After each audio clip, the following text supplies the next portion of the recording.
আজ আমাদের ফ্রেম বানাতে হবে। হালকা কাজের মধ্যেই এটা পড়েছে। আজকের দিনটা আমাদের জন্য একটু ভালোই, কারণ খুব একটা খাটনির কাজ আজকে নেই। আমাকে এই পাইপ কাটতে হবে, পাইপটা কেটে তারপর ফ্রেমের উপরে জোড়া দিতে হবে। এটাকে জোড়া দিয়ে এটা দিয়েই ফ্রেম হবে।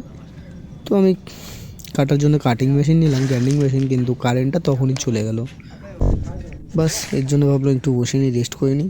এবার হয়েছে এক কেস, এরা বিড়ির জন্য লড়াই করছে। একজন বিড়ি চাইছে আর একজন বলছে না, দেবো না, 10 টাকা লাগবে, একটা বিড়ির জন্য 10 টাকা লাগবে। বেশ এইভাবেই চলছে। তারপরে এই করে কারেন্টটা চলে আসলো। কিছুক্ষণ পর আমি গেলাম পাইপটা রেডি করে, এবার কাটবো। পাইপটা বিশালই শক্ত, এত শক্ত যে কাটতে ভালোই টাইম লাগে, আর একটা ফুল ব্লেড এতে নষ্ট হয়ে যায়।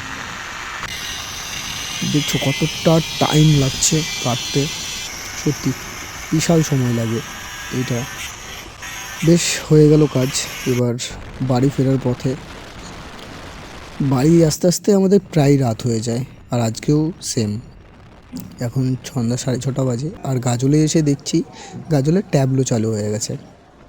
খুব ভালো লাগছে, কারণ কাজ থেকে ফিরে এসে গাজলে যে আমরা এই জিনিসটা দেখতে পাবো সেটা আমি কল্পনাও করিনি।